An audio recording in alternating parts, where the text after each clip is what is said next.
Bismillah. Elhamdülillah. Salatu vesselamu ala Resulillah.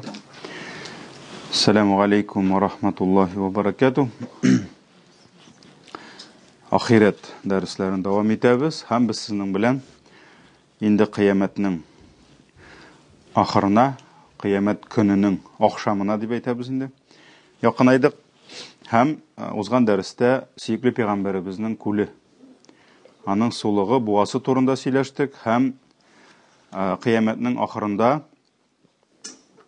Siyikli Peygamberimiz sallallahu aleyhi ve sellem özünün ümmetin kütüp duracak, karşı alacak, hem sıylayacak özünün kulünden dedik.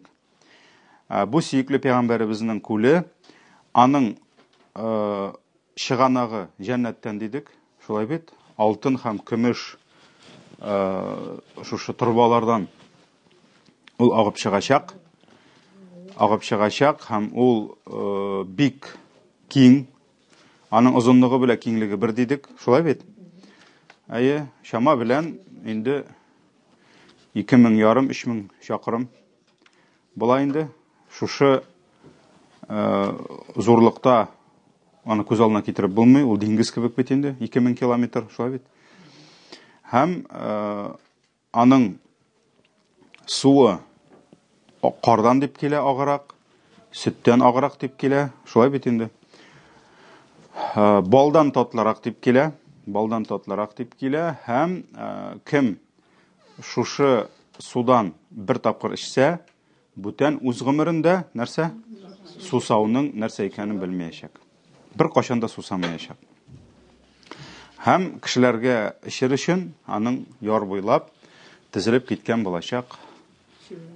Şu şülmekler, altın, kümüş, alarının sonu köktегі yıldızlar sonu dedi. Şulay bit. Lakin bütün kişi kiralamanda hatta Siyikli Peygamberimizin sallallahu aleyhi ve sellem ümmetinden de bütün kişi kiralmay. Siyikli Peygamberimiz tanıyacak bitindi. Şolay bit. Nerseden tanıyalı? Taharet olganda yuğan urunlar yanıp balkıp duracak. Şolay bittirip Siyikli Peygamberimiz özünün ümmetini tanıyacak. Lakin öz ümmetini tanıp da karşı alırga çıkkaç kaybirlerin ferişteler elektrip alacak. Yani Allah'ın kulları, hizmetçileri dip aytабыз indi. Allah'ın emri bilen hem hatta Siyikli Peygamberimiz bular bit benim ümmetim. Nega alar kirmeyler dip sırau birecek. Hem indi ferişteler ayta digen jeri de var. Allah Teala ayta digen jeri de var. Şulay bit. Sen bit bilmeysen, sen kitkennensen alar senin dinini nişek özgerttiler, nişek senin dininden taypıldılar, nişek sen kaldırgan yolunu başka yönelişke jiberdiler. Yani bid'atlarga kirdiler, hurafetlerge. Аңа шулай дип җавап бирәчәкләр инде. Шуңа күрә кайбер кешеләрне күрәбез Сiyikli Peygamberimiz үз өммәте дип танып та алып керә алмаячак. Ни өчен? Чөнки Аллаһның илчесе калдырган юлны, шушы Коръан юлын, сөннәт юлын үзгәртүчеләр бар, төрле динебездә нигезе булмаган яңалыклар, бидгатлар кертеп төрле хурafetләргә чумучылар бар, кызганыч, өммәттә бүген наданлык бик күп. Сiyikli Peygamberimiz sallallahu aleyhi ve sellem өйрәтмәгән, галимнәребез фикъ китапларында язып калдырмаган күп кенә гыйбадәтләр бар. Күп кенә бигрәк тә безнең күп бабайлар ялкау инде. Әбиләрдә бидгат күп инде, алар тырыш бит инде берсеннән берсе. Каядыр bir календар битендә, каядыр bir инде 100 тапкыр күчерелеп, инде бозылып, таушалып биткән дәфтәрдә, элегрәк инде шулай китаплар булмаганда, язылган ниндидер bir намаз, ниндидер bir зикр, бигрәк тә дуга. Дуга мәсьәләсендә инде кыттышкыч бидгатлар күп. Менә шушы дуганы укысаң, 1000 бәладән коткарыр. Шушы дуганы укысаң, сиңа 1000 бәхет китерер. Дуганы укый башлыйсың, башы гарәпчә, уртасы татарча, Ахыры фарсыча, Пәйгамбәр саллаллаху алейhi татарча кылмаган дуга. Шуңа күрә ул дуганы димәк кемдер үзе керткән. Үзең керткән дугага бирегә ярамый Пәйгамбәрбез саллаллаху алейhi вәсәлләм бирмәгән фазилатны. Менә мәсәлән, бер кеше мәдрәсәгә чыга, һәм автобус көтә. Ярыймы дуга кылырга, я Раббым, миңа тизрәк автобусны җибәреп, тизрәк мәдрәсәгә барып җитәргә насыйп итсәң дип. Ярый. Үз телең белән, үз сүзең белән дуга кылырга тыелмый. Ләкин бер кеше шушы сүзләрне әйтте дә, субханаллах, Аллаһ кабул итте дә, килде трамвай, килде автобус. Шуннан бу уйлады, туктале ди, кара бу дуга бик фазилатлы икән бит ди. Бу моны дәфтәргә язды, һәм нәрсә өстәп куйды. Кем шушы дуганы укый? Трамвай тизрәк килә, автобус тизрәк килә. Яки аңа шундый әҗр савап була. Шундый бәлаләрдән кутыла.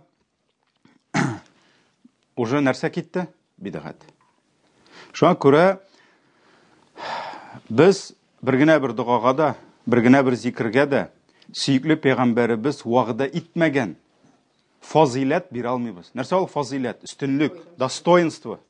Ягъни, моны эшләсәң шулай була икән. Моны эшләсәң шулай була икән. Нәрсә пәйгамбәрбез әйтте? Аллаһыдан килгән гыйлем белән без аны әйтә алабыз. Юк икән, юк. Мәсәлән, ураза тотуда да шулай. Мәсәлән, дүшәмбе атна кич уразасы бар. Ул сөннәт, аның савабы бар, аның әҗре күп. Ләкин без аңа үзебездән өстәп бер нәрсә дә әйтә алмыйбыз. Мәсәлән, понедельник, четверг ураза тотсаң, акчаң күп була икән. Пәйгамбәрбез алай димәде. Яки мәсәлән, Гарафа көнендә ураза тотсаң, Ашурада ураза тотсаң, шулай була икән. Мәсәлән, коронавирустан котыласың икән дип берәү әйтә икән, ул бидгать була. Ни өчен? Чөнки без бер гыйбадәткә дә, бер зикергә, бер тәсбихка да, бер дугага да, бер аятны укыган өчен дә Аллаһның илчесе вагъда итмәгән, вагъданы бирә алмыйбыз, һәм пәйгамбәрбез кисәтмәгән икән, аны кисәтә алмыйбыз. Мәсәлән, намаз укымау зур гына. Ләкин әгәр дә без әйтәбез ки, намаз укымасаң, әйдәле, тагын өстимәле кешеләрне куркытам дип. Шул була дисәң, ул инде үзең үз башлыңнан керткән булырга мөмкин. Алла сакласын. Шуңа күрә Аллаһны узып, аның илчесен узып, диндә сөйләшү бик зур гынах. Бидгатьнең, хurafatның, дингә яңалыклар кертүнең бәләсе шунда. Син Аллаһы Тәгалә кушмаган эшне кушасың. Син Аллаһның илчесе өйрәтмәгән эшкә өйрәтәсең. Аллаһның илчесе чакырмаган эшкә чакырасың. Менә әйтәм бит, намазлар бар. Кайбер нигезе булмаган нәфил уразалары бар. Кайбер дуга мәсьәләсендә иң күп галимнәр әйтә, иң күп адашулар диләр, галимнәр әйтә, дуга һәм зикр мәсьәләсендә. Чөнки кеше күп дуга кыла, күп зикр итә. Һәм исламда сөннәттә нигезе булмаган, галимнәрнең китапларында килмәгән күп әйберләр кертелә шушы мәсьәләдә. Хәтта галимнәр әйтәләр, иң күп ширк инде ул Аллаһка кемне дә булса тиңләү. Иң зур гынах, иң күп ширк ул дуга мәсьәләсендә килә диләр. Ягъни Аллаһтан башка затларга гыйбадәт кылу нитү пәйгамбәр чакырмады. Бер диндә аңа чакырмады. Бер шәригать талай килмәде. Шуңа күрә синнән соң алар нәрсә эшләделәр? Син бит белмисең дип әйттеләр. Һәм пәйгамбәр саллаллаху алейһи ва сәлләм дә туктап калды. Шулай бит. Бу күл булды. Алга таба инде әкрен генә хәзер күлдән соң без инде кешеләр бүленәләр хәзер. Бүленәләр, бер төркем кешеләр китә җәннәткә, Аллаһның рәхмәте белән, инде икенче төркем кешеләр китә, Алла сакласын, җәһәннәмгә. Шуңа күрә кыямәтнең ахырында кешеләр бүленәләр. Җәннәт әһелләренә һәм җәһәннәм әһелләренә.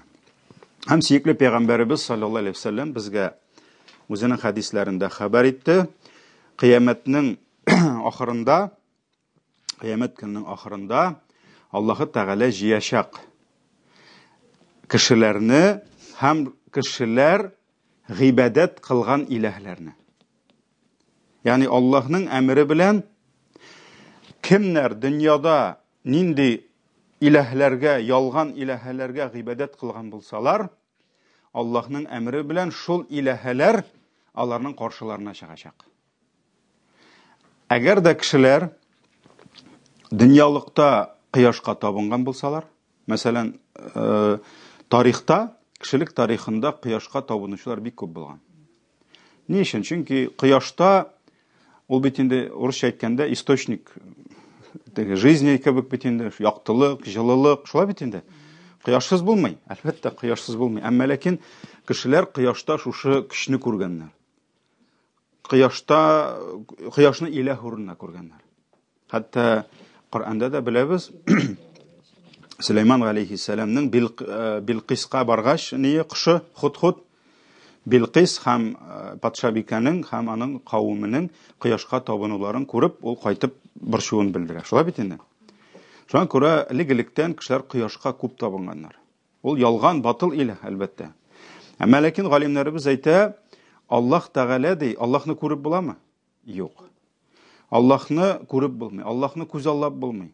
Әмма Аллаһ үзенең көчен, үзенең куәтен безгә күрсәтер өчен, ул көчләрне кай вакыт, кай бер үзенең мәхлукларына бирә.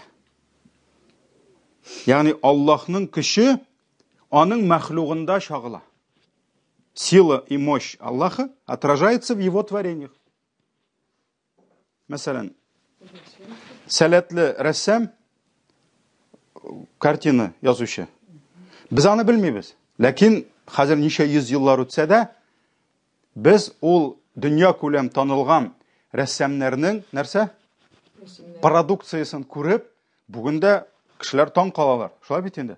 О, кара, нинди сәләтле булган икән бу диләр. Аллаһ Тәгаләне күреп булмый.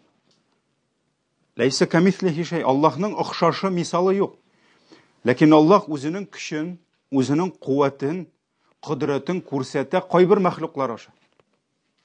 Мәсәлән, кояш. Кояш. Ул бит инде источник колоссальной энергии. Ул үзенең ничә миллионнан бер яктылыгын һәм җылылыгын гына безгә бирә. Шулай бит? Кояш бер кашанда соңга калмый. Кояш бер кашанда артыгын бирми, әз генә артыгын бирсә, скачок була икән, бөтен нәрсә яначак. Әгәр дә сбой булып, киресенчә биреп бетерми икән, бөтен нәрсә катып үләчәк. Ләкин катып та үлми, янып та үлми. Соңга да калмый, иртәрәк тә килми. Бөтен нәрсә киләнгән. Шулай бит? Бу Аллаһның нәрсәсе. Залика тaqdirul azizil alim. Аллаһ Тәгалә Коръәндә әйтә кояш турында, ай турында, аларның маршрутлары турында нәрсә ди? Бу Аллаһ куйган тaqdir. Это маршрут, который установил азизун, могущественный, алим, всезнающий. Шуңа күрә Аллаһ Тәгалә үзенең бер көчен күрсәтә кояш аша. Аллаһ Тәгалә үзенең көчен күрсәтә океан аша. Океан. Нәрсәдер кичкенә генә селкенеп куйган кебек була да, 20 метрлы дулкын шәһәрне чуадап китә. Аннан күрәбез 200 мең кеше үлгән. Шулаймы? Бу Аллаһның кодрәтеме? Аллаһның кодрәте. Яки мәсәлән, хәтта тарихта күрәбез, мисал белән ине гыйфрит, бер җен. У карасаң бит инде ләни зур түгел кебек, ләкин Сөләйманның җене нәрсә диде? Урыныңнан торганчы Билқисның тәхете синең каршыңда утырачак диде.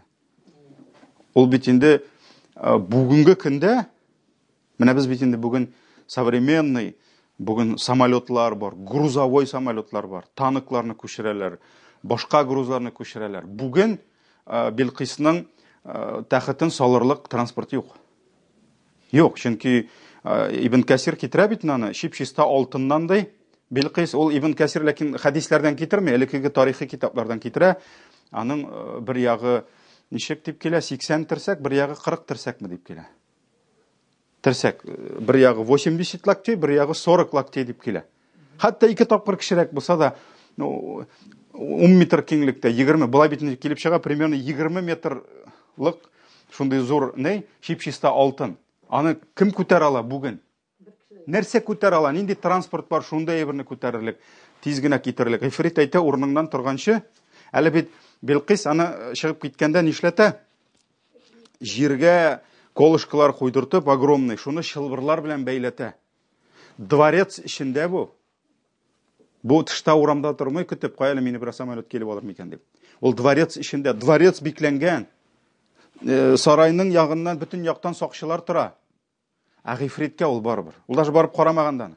Кирәк тә түгел ул белә, Аллаһ аңа шундый көч биргән. Урыныңнан торганчы дигән сүз, совещание иртәнге планерка биткәнче мин синең каршыңа китереп куям ди. Ну, бу Сөләйманга бик озаграк тоела. Шуннан соң нәрсә аның бер ярдәмчесе тәфсирдә килә Асаф ибн Бархия. Нәрсә ди, мин синең күзең ачып йомылганчы каршыңда торачак ди. Ну, галимнәр әйтәләр инде, ул шундый дога белде ди. Шундый зикрләр белде ди, ул Аллаһка мөрәҗәгать итеп, Аллаһ китерде ди. Һәм Сөләйман күзен ачып йомганчы, аның каршында нәрсә? Теге тәхет тора иде. Шуңа күрә бу кемнең кудрәте? Бу фақат Аллаһның кудрәте. Шуңа күрә тәхетне күргәч нәрсә диде? Хәза мин фадли рабби диде. Бу минем Раббымның миңа булган фазиләте ди, лияблуани. Мине сынау өчен ди, ашкур ам акфур ди. Мин Аллаһка шөкер итәремме, әллә күфрлек кылырыммы ди. Шуңа күрә менә бу табигатьтәге хәлләр, мәсәлән, гарыш. Аллаһның бөек гарышы бар. Ул Аллаһ гарышка мохтаҗ түгел. Ләкин Аллаһ үзенең бөек гарышын гарыш дип атады, аңа мохтаҗ булмаса да, шулай бит инде. Һәм гарышны күтәреп тора 8 фәрештә. Шулаймы? Һәр фәрештәнең колак очыннан җилкәсенә кадәр 700 еллык юл үтәргә кирәк. Ягъни бу фәрештәләрне күз алдына китереп булмый. Гарышны күз аллап булмый. Аны күз алдына да китереп булмый. Хәтта хадис килә, әгәр дә гарыш бар, курси дип килә бит, шулай бит. Сахрага атылган, сахра уртасына ташланган йөзек, ул җир һәм күкләр ди. Сахра ул курси дип килә, шулай бит. Шуңа күрә Аллаһның мәхлуклары безгә күрсәтә аның кудрәтен. Һәм кояш киләчәк үз янына кемнәрне җыячак? Кемнәр кояшка табынган? Ай киләчәк үз янына җыячак, кемнәр айга табынган? Ут киләчәк һәм үз янына кемнәр утка табынган, шуларны җыячак. Ниндидер тау киләчәк. Мәсәлән, борынгыдан хәзер дә бар кайбер тауларны илаһи сыйфат бирүчеләр, шунда барып дуга кылу, ягъни шуңа мөрәҗәгать итүчеләр, шуны изгеләштерүчеләр нәрсә? Ул тау килеп үз янына җыячак. Ниндидер агач киләчәк. Фиргавун киләчәк. Чөнки Фиргавунга табындылармы фараоннарга? Табындылар. Бу үзенә табынганнарны үз янына җыячак. Анда Ленин бабай да киләчәк. Үзенә табынганнарны җыярга, Алла сакласын инде. Безнең әби бабайларны күрергә язмасыналар янда. Шуңа күрә кемнәр, кемгә, нәрсәгә табынган булачаклар, алар шуларны килеп нәрсә? Үз яннарына җыячаклар. Һәм соңыннан нәрсә? Аллаһ Тәгалә шушы ялган иләһләргә әмер бирәчәк. Барыгыз, үзегезгә табынган кешеләрне җыеп җәһәннәмгә китегез дип. Һәм һәрбер ялган илә үзенә табынган кешеләрне җыеп җәһәннәмгә алып кирип китәчәк. Шуңа күрә Худ сүрәсенең 98-нче аятында Аллаһ Тәгалә нәрсә ди? Кыямәт көнендә Фиргавун үз халкын җитәкләр ди һәм аны җәһәннәмгә алып китәр ди. Һәм алар кайтасы урын ни яман урындыр ди. Худ сүрәсе 98-нче аят. Шулай итеп, бүтән ялган иләһләргә гыйбадәт кылучылар үз иләһләренә ияреп китәчәкләр. Шуннан соң шушы җир өстендә калачак фақат мөэминнәр, ягъни Аллаһка гыйбадәт кылучылар һәм кайбер китап әһелләре калачак дип әйтелә инде. Китап әһелләре. Ләкин мөэминнәр арасында мунафиклар да булачак. 200-ләр дә калачак инде. Чөнки алар бит инде бу дөньяда кояшка табынучылар белән йөрмәделәр. Алар кем белән намазга йөрделәр? Мөселманнар белән, бәлки ураза тотканнардыр, ләкин мунафик. Алар кеше күрсен, кеше аңа тимәсен, зыян китермәсен дип кенә мөселманнар арасында 200-ләнеп йөрделәр. Әйдәгез шушы хакта берничә хадискә тукталып китик. Абу Саид аль-Худри радиллаһу анху тапшыра, Пәйгамбәрбез саллаллаһу алейһи ва саллям әйтте. Кыямәт көнендә дә Аллаһның фәрештәсе мөрәҗәгать итер кешеләргә ди. Мөрәҗәгать итер ди, һәрбер халык кемгә нәрсәгә табынган булса, шуңа иярсен дип әйтер ди. Шуннан соң кемнәр Аллаһыдан башка затларга табынган булсалар ди, үзләренең иләһәләренә, үзләренең путларына, ташларына, кем ташка, кем путка, ул бит инде истуканнар, идоллар күп булган, шулай бит инде. Шуларга ияреп, җәһәннәмгә төшеп китәрләр ди. Һәм җир өстендә калыр ди, фақат бер Аллаһка гыйбадат кылучылар ди. Ләкин аларның да төрлесе булыр ди. Аллаһка гына гыйбадат кылучылар арасында изге, тақва, хәерле кешеләр булыр ди. Гынахлы кешеләр булыр ди. Мәсәлән, кеше гынахка чумган дөньяда, әмма Аллаһка гыйбадат кылган. Алар арасында гынахлы кешеләр булыр ди. Һәм бераз гына китап әһелләре булыр ди. Китап әһелләре насаралар һәм яһудилар индеме? Шуннан соң китерерләр яһудиларны ди. Һәм сез кемгә гыйбадат кылдыгыз дип әйтерләр ди. Алар әйтерләр ди, без Аллаһның улы Гызаиргә гыйбадат кылдык дип әйтерләр ди. Ягъни Аллаһтан башка инде. Шуннан соң аларга әйтер ди, сез алдыйсыз. Чөнки Аллаһ үзенә хатында бала да алмады. Ягъни Аллаһы Тәгалә аның хатыны бар дип әйтү бик зур гынах. Бу күфрлек. Аллаһы Тәгаләнең улы, кызы, баласы дип әйтү бу бик зур гынах. Ни өчен? Чөнки без Аллаһка ул үзенә бирмәгән сыйфатны бирәбез. Бидгатның гынахасы нәрсә? Аллаһ кушмаган эшне кушабыз. Ә монда бу тагын да зур гынах. Бу күфрлек. Аллаһ Тәгалә ул бер ялгызы. Кул хуаллаһу ахад. Аллаһ бер. Һәм без кешегә өйрәткәндә, бигрәк тә балаларга Аллаһ турында сөйләгәндә без әйтергә тиеш. Мәсәлән, татарда бик зур ялгышу бар, саташу бар. Без аны кичкенәдән ишетәбез. Нәрсә диләр? Аллаһ бабай диләр. Алла бабай күрә диләр. Балаларга да әйтәләр, "О, Алла бабай күреп торанда" диләр. Менә бу бик зур саташу, бу бик зур ялгышу. Алла сакласын. Беренчедән, Аллаһ ир түгел, хатын-кыз түгел. Иргә, хатын-кызга бүленү. Ул безнең, это наша участь. Аллаһ безгә биргән, Аллаһ хайваннарга биргән, Аллаһ кышларга биргән, бөҗәкләргә биргән, хәтта фәрештәләрдә нәрсә? Иргә, хатын-кызга бүленмиләр. Хатын-кызлар, фәрештәләр иргә, хатын-кызга бүленми. Димәк, гаилә кырмыйлар.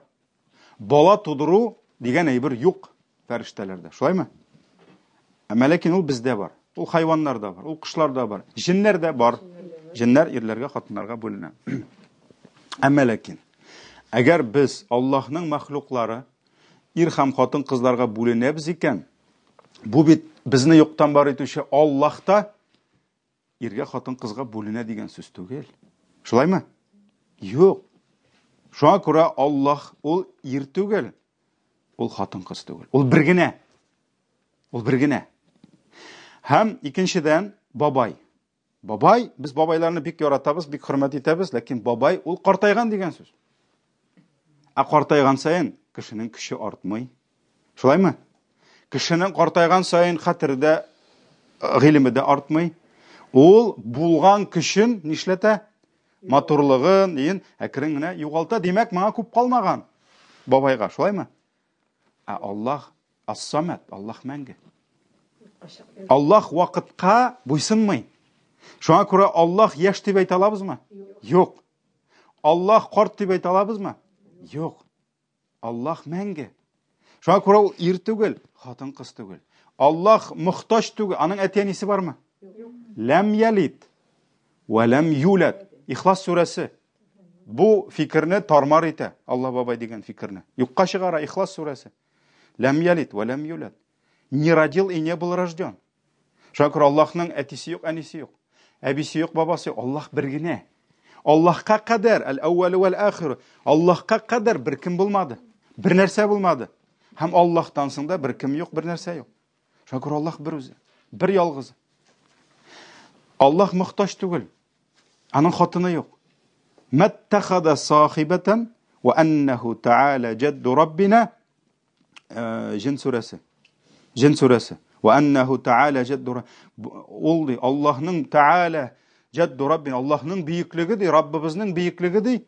Маттахада сахибатан ва ла валада. Ул үзенә тормыш иптәше дә алмады, хатын да алмады, бала да алмады. Шуңа күрә Аллаһның хатыны юк. Аллаһ ир түгел. Аның хатыны була алмый. Әгәр дә Аллаһның хатыны бар икән, димәк, аның кебек тагын ниндидер зат бурылганны без таныйбыз. Без ла илаха иллаллаһка каршы киләбез. Әгәр дә Аллаһның баласы бар дип әйтәбез икән, димәк, без кемнедер Аллаһ белән бер дәрәҗәгә куя, бу ширк була. Шуңа күрә бу бик зур адашу. Бик зур адашу. Һәм кайбер яһудиләрнең Гузайр, Аллаһның улы Гузайр ибнуллаһ Куръанда килә. Шулай бит аларның сүзләре дип әйтү, бу нәрсә Гузайрны Аллаһ белән бер дәрәҗәгә кую була. Шуңа күрә Аллаһ бер. Аллаһ бер. Мәрьям Аллаһның хатыны була алмый берничек тә. Аллаһ Тәгалә үзенең кудрәтен күрсәтте. Мәрьямгә шит ирнең кулы түгел, күзе дә тимәгән хатын-кыз балага узды. Шулаймы? Бу Аллаһның кудрәтеме? Кудрәте. Кемдер аны кабул итә алмады. Шуңа күрә берәүләр әйттеләр, зиначы, зинадан туган бала диделәр, ә икенчеләр әйтте, бу Аллаһның баласы диделәр. Икесе дә зур хатага төште. Шуңа күрә алар нәрсә дип әйтәләр? Без гыйбадәт кылдык Аллаһның улы Гузайрга дип. Шуннан соң аларга нәрсә дип әйтәләр? Сез алдадыгыз, Аллаһ үзенә хатын да, бала да алмады. Бала да алмады ди. Шуннан соң нәрсә телисез дип сорарлар. Сез нәрсә телисез? Нинди сезнең теләкләрегез бар? Алар әйтерләр, безнең бик каты тамагыбыз кипте. Без бик каты сусадык. Дөньядагы сусау ул ахиратның сусавына тормый. Дөньяда ул күпкә җиңел. Ахиратның сусавы күпкә куркыныч. Раббыбыз, без сусадык, безне ишертсәң иде ди. Безгә ишертсәң иде ди. Шуннан соң аларга җәһәннәмгә юлны күрсәтер ди. Әнә шунда сезнең юлыгыз ди. Шунда бер кем дә аларга су китерми. Бер кем дә аларны кызган. Аллаһ бу дөньяда Ар-Рахман, Ар-Рахим. Аллаһның рәхмәте бу дөньяда кафиргә дә төшә. Имансызга да төшә. Кеше Аллаһыга артын куеп, Аллаһның мәхлугына табына, Аллаһ аны ашатта, барыбер ишертә. Шулаймы? Ахиратта бетте. Всё. Тамам. Булды, бетте. Шуңа күрә әнә урыныгыз җәһәннәмдә ди. Шуннан соң аларны куып китәчәкләр. Мал туарны куган кебек көтүдә җәһәннәмгә таба куып китәчәкләр. Һәм алар шушы җәһәннәмгә төшеп китәчәкләр. Шуннан соң насараларны чакырырлар ди. Һәм аларга сез кемгә гыйбадәт кылдыгыз дип сорарлар ди. Алар без Мәсих ибн Аллаһ, ягъни Гайсәгә гыйбадәт кылдык дип әйтерләр ди. Шуннан соң аларга әйтерләр ди, сез алдадыгыз. Аллаһның хатыны да, баласы да булмады. Сезнең нинди теләгегез бар дип әйтерләр. Шуннан соң алар, Раббыбыз, без шул кадәр сусаудан газап кичерәбез. Иза чигәбез, син безне ишертсәң иде ди. Шуннан соң аларга да җәһәннәмне күрсәтерләр ди. Әнә сез шунда керәсез ди. Һәм аларны ди утка таба куарлар ди. Һәм алар утка төшеп китәрләр ди. Менә шуннан соң ди, Аллаһ бер Аллаһка гыйбадәт кылучылардан башка бер кем дә калмас ди. Ләкин аларның арасында булачак изге бәндәләр һәм гынахлар булачак инде. Шуннан соң Аллаһ Тәгалә аларга мөрәҗәгать итеп сорар ди. Сез нәрсә көтәсез? Сез нәрсә көтәсез? Менә кояш бит инде үзенекеләрен җыеп алып китте. Ай алып китте. Фиргауннар, Намрутлар җыеп алып киттеләр. Шулай бит инде. Таулар, башкалар бөтенесе килде, алып киттеләр. Булды. Бер кем калмады. Кемнәр Гайсәгә табынды, китте, кемнәр Гузайрга табынды, китте. Шулай бит инде. Шуннан калды Аллаһка гыйбадәт кылучылар. Алар һаман басып торалар. Алар кояшны көтми бит инде. Шулай бит. Алар кемне көтәләр? Аллаһ Тәгаләне көтәләр. Шуннан соң Аллаһ Тәгалә алардан сорый: "Сез нәрсә көтәсез?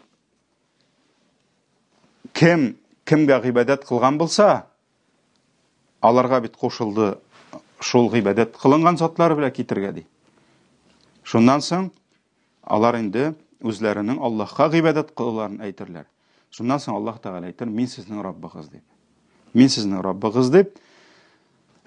Һәм аннан соң алар әйтерләр ди: "Я Раббым, без синнән сорыйбыз үзеңнән саклауыңны. Безне үзеңнең газабыңнан саклауыңны сорыйбыз. Дөрестлектә без Аллаһка бер кемне дә тиңдәш кылмадык" дип әйтерләр. Ягъни без Аллаһка гына гыйбадәт кылабыз. Шуннан соң алар моны 2 тапкыр кабатларлар ди. 3 тапкыр кабатларлар ди. 3 тапкыр кабатларлар ди. Шуннан соң Аллаһ Тәгалә аларга әмер бирәчәк сәҗдә кылырга. Сәҗдә кылырга. Һәм кемнәр дөньялыкта ихластан сәҗдә кылган булсалар, ихластан сәҗдә кылган булсалар, Аллаһ аларның тәннәрен, күңелләрен, җаннарын буйсындырачак үзенең әмеренә, һәм алар сәҗдәгә төшәчәкләр. Сәҗдәгә төшәчәкләр. Ләкин кемнәр дөньяда сәҗдәләрен ихластан кылмаган булсалар, менә монда карагыз, моңа кадәр Аллаһ мөшрикләрне айырды, шулаймы? Кояш, ай, бөтенесе җыеп китте, калды. Яһуд насараларны алды, калды мөселманнар гына. Ләкин мөселманнарның арасында да кемнәр бар? Ихластан булмаучылар бар. 200-лекләр бар, 200-ләр бар. Хәзер айырырга кирәк. Ничек айыра Аллаһ? Сәҗдә кылырга куша. Кем ихластан сәҗдә кылган булса, алар сәҗдәгә төшә.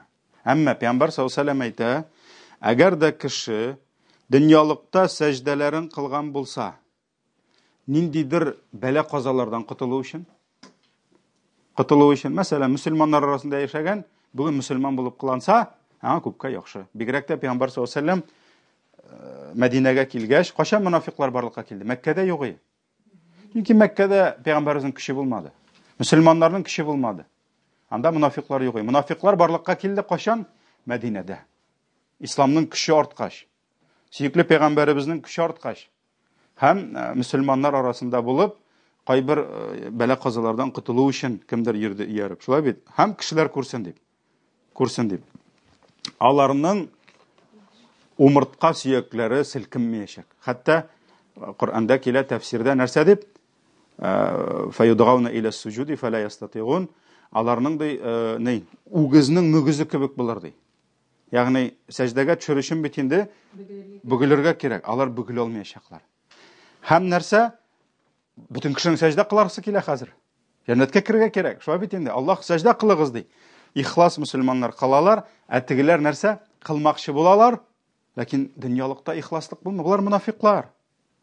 Аллаһ аларга кылдыртмый. Һәм алар нәрсә? Кылмакчы булалар да артка китәләр. Кылмакчы булалар, артка егылалар. Артка таба егылалар. Ни өчен? Чөнки дөньялыкта алар кылмадылар, аркага егылалар. Шуннан соң алар башларын күтәрәләр һәм Аллаһ Тәгалә алар каршында инде: "Мин сезнең бөек Раббыгыз" дип әйтә, һәм алар да: "Әйе, син безнең бөек Раббыбыз" ди. Шуннан соң Аллаһ Тәгаләнең әмере белән шушы кыямәт җиреннән күпер салына җәһәннәмнең өстеннән. Күпернең теге ягында җәннәт, күпернең астында нәрсә? Җәһәннәм. Бу күпер нәрсә дип атала инде? Сират. Безнең якта күпер дип әйтелә индеме? Бу Сират күпере дип атала инде. Сират күпере безнең инде нинди әсәр бар әле? Ринат Мөхәммәдиевнеңме? Сират күпере кемдер шуннан ишеткәндер инде. Кемдер салаватны тыңлагандыр инде. Сират күпере дигән җыры бар аның. Шуңа күрә нәрсә? Сират күпере менә шушы җәһәннәм өстеннән куелачак, һәм кешеләр шушы Сират күпереннән чыгачаклар инде. Пәйгамбәр саллаллаһу алейһи ва сәлләм дәвам итә. Бу бөтенесе бер хадис. Җәһәннәм өстеннән Сират күпере салыныр ди, күпер дип әйтә беренче.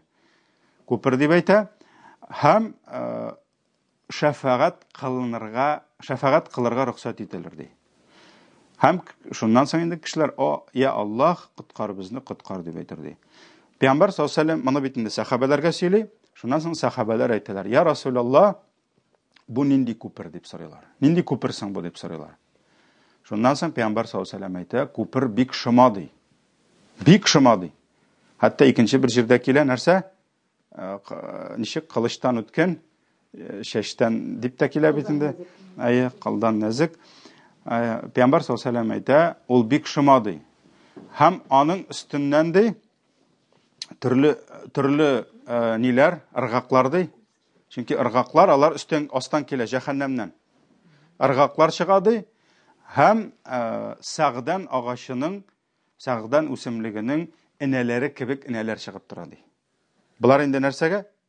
Чыгып китергә. Электреп күпердән чыкканда. Сагдан дигән үсемлек ул булган инде шушы хайваннарга ашата торган бер инәле шундый үсемлек.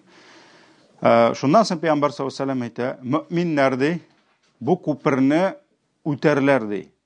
Кемнәрдер күз ачып йомганчы? Димәк, ничек? Бик тиз. Шулаймы?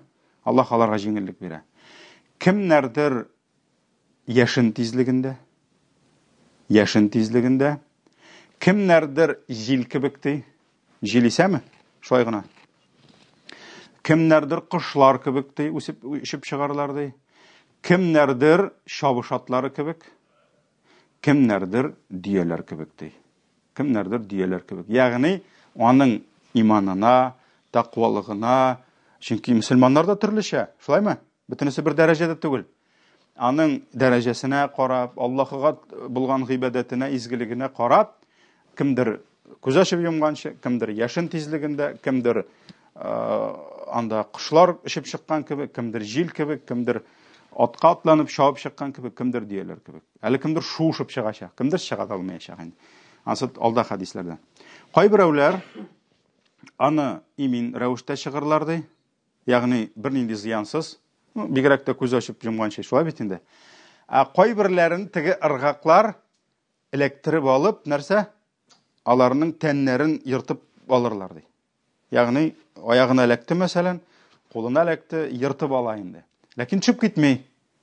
Димәк, моның состояниесе шундый булган инде. Шулаймы? Гынахлары булган, хаталары булган, ләкин Аллаһ төшерми. Ләкин ди аларның да тәннәрендә җәрәхәтләр булыр, әмма алар котылырлар ди. Кайберләрен ди шушы ыргаклар тартып җәһәннәмгә төшерәләр ди. Кемдер күпернең тирәгенә чыгып җиткәндә нәрсә җәрәхәтләнгән була, но исән төшеп китмәде. Шулай бит? Исән дигән сүз инде төшеп китмәде. Чөнки анда уже беркем дә үлми дидек. Кемдер инде җәһәннәмгә төшеп китәчәк. Бу хадис Сахих Муслимда килә. Алга таба безнең әзрәк 7 минут бар әле. Тагын бер ике генә хадис. Абу Хурайра радиллаһу анһу тапшыра, сөйкле пәйгамбәрбез сират күперен тасвирлаганда әйтә. Сиратның ике ягыннан басырды, бер яктан әманәт ди. Нәрсә ул әманәт? Ышанычлылык. Ягъни кешенең әманәтле булуы. Мәсәлән, надежность. Мәсәлән, кеше әйтте эшләде. Ул үзенә әманәт итеп алды, әманәтне нишләде? Тапшырды, үтәде. Димәк, әманәтлелек бер яктан басырды, икенче яктан туганлык җепләре басырды. Ягъни уңнан, сулдан туганлык җепләре басырды. Һәм шуннан соң ди, сезнең иң беренчеләрегез күпердән яшен тизлегендә чыгырды. Шуннан соң Абу Хурайра бу хадисне ишетә бит инде. Минем әти-әнием синең өчен фида булсын ди. Ягъни ул гарәпләрдә шундый әйтем булган инде. Ягъни мин әти-әниемнең дә гомерен бирергә әзер синең өчен. Я Расулаллах, ничек соң ул яшен тизлегендә ди. Шуннан Пәйгамбәр саллаллаху алейхи ва сәллям әйтә, сезнең ди әллә күргәнегез юкмы ди, яшеннең ди күз ачып йомганчы, ялтырап, ягъни яшен яшнәгәнне күргәнегез юкмы ди. Аннарысын ди, яшен яшнәгән кебек чыккач, кайберләре ди җил кебек чыгыр ди. Тиз инде шулай ук бит. Кемнәрдер кошлар очкан кебек ишеп чыгырлар ди. Кайберләре ди сәламәт ирләр кебек йөгерер ди, йөгереп чыгар ди. Ягъни гадәттә йөгергәннәр ирләр бит инде, сугышта, нидә шулай бит инде. Шуңа күрә көчле ирләр кебек йөгереп чыгар ди. Һәм кешенең ди сираттан чыгу тизлеге ди аның кылган гамәлләре белән бәйле булыр ди. ягъни дөньялыкта изгелекләре никадәр күбрәк булса, аның нәрсә? Сират күпереннән чыгу тизлеге дә шул кадәр була. Ә инде сезнең пәйгамбәрегезгә килгәндә ди, Пәйгамбәр саллаллаһу алейһи ва саллям үзе турында әйтә, шулаймы? Ул ди сират өстендә торыр ди, һәм дуга кылыр ди. Я Раббым, сакласаң иде, коткарсаң иде дип ди. Коткарсаң иде ди. Һәм бу ди, бу эш дәвам итер ди, хәтта бөтен мөэминнәр чыгып ди, иң әз гамәллеләр калганчы ди. Ягъни ахырдан инде кемнәр кала? Беренче битендә бөтенесе яшен тизлегендә, аннан китә кошлар, аннан атлар, аннан дөяләр әкренәя бит инде. Шулай бит. Ахырдан ди, шират җитер ди, изгелекләре әз булган кешеләргә ди. Шуннан соң килер бер кеше ди, ул ди күпердән йөреп түгел, шуышып кына баралар ди. Карагыз, аның нәрсә? Изгелекләре әз инде. Шуңа күрә кемдер күпердән атлап та бирмәячәкләр аңа. Нәрсә? Шуышып барачак ди. Күпернең ике ягыннан да ыргаклар менер ди. Шулаймы? Аларның ыргакларның үз вазифасы. Ыргаклар менер ди, аларга ди Аллаһ әмер бирер, кайбер кешеләрне алып чыгып китергә ди. Ыргак үзе белә, кемне эләктергә. Шулаймы? Аллаһ кушмаган затны ул эләктермәй ди. Шуңа күрә кайберләрен бу ыргаклар җәрәхәтләр ди, эләктерә, ләкин алып чыгып китми. Җәрәхәтләр ди, ләкин алар җәрәхәтләнсә дә котылырлар ди. Кайберләрен эләктереп, алып чыгып китә кая? Җәһәннәмгә алып чыгып китәчәк ди. Бу хадис Сахих Муслимда килә, Сахих Муслимда килә. Менә шулай итеп, сират күпереннән чыгу булачак, һәм инде әлбәттә ул төрле кешегә төрлечә булачак инде. Аның иманына, аның гамәленә күрә. Менә бу хадис шулай ук Муслим риваятында килә. Бар тагын хадисләр, Сахих Муслимда тагын бар берничә хадис. Аларның инде бөтенесен укып отыру бәлки кирәкмидер. Менә шулай итеп сират күпереннән китәбез алга таба, һәм безнең инде димәк менә шушы аят һәм хадисләргә нигезләнеп без нәрсә күрәбез? Димәк, кешеләр бүленде. Аллаһыдан башка затка гыйбадәт кылучыларны үз иләһләре җыеп алып киттеләр, шулай бит инде. Һәм алып киткәндә җәһәннәмгә ничек булачак? Аларны җыячаклар бик зур көтүләргә. Бик зур көтү, бик зур төркемнәр белән. Бу хакта укыгыз Зумара сүрәсен. Зумара сүрәсе, ул инде Зумара төркемнәр, толпы, русча толпы була. Ул 39-нчы сүрә, һәм шунда ахырда Аллаһ Тәгалә безгә тасвирлый, сүрәтли ничек итеп аларны җыячаклар. Хәтта әйтәләр, аларны акырып җыячаклар ди, кычкырып. Менә көтүдә бит инде сыерларга кычкыралар бит. Ул сыер бит инде, хайван бит инде, шулай бит. Шуңа күрә монда да аларга отношение шундый булачак. Все бетте. Бетте. Бернинди кызгану юк. Бернинди рәхимлелек юк буларга карата. Все бетте. Дөньяда бар иде. Дөньяда бар, ләкин ахирәттә бетте. Шуңа күрә аларны куачаклар бернинди кызганмыйча, жәлләмичә. Аларга теләсә ничек акырып бөтен яктан аларга нәрсә килә? Хурлык. Позор килә. Бернинди аларны зурлау юк, бернинди хөрмәтләү юк. Абынып егылгач аягыңа авырттырдыңмы, тукта тор әле, андай бер юк. Все бетте. Шуңа күрә аларны җыячаклар кычкыра шушы хайваннарга кычкырган кебек. Һәм Аллаһ Тәгалә нәрсә ди? Васиқаллазина кафару ila jahannam zumara.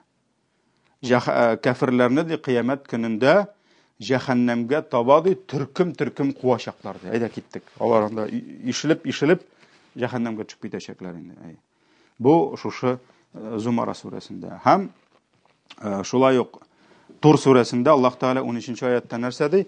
Ул көнне ди иман аларны ди һич бер кызганучсыз ди. Ягъни беркемне жәлләмичә, кызганмыйча җәһәннәм утына куачаклар ди. Шуңа күрә инде Аллаһ сакласын, менә шушы рәвештә башлана кешеләрне җәһәннәмгә кертү һәм җәннәткә инде. Алар турында киләсе дәрескә иншаллаһ дәвам итәрбез. Субханакаллаһумма бихамдик. Ашһаду ан ла илаһа илля ант, астагфирука ва атубу илейк. Ассаламу алейкум ва рахматуллахи ва баракатух.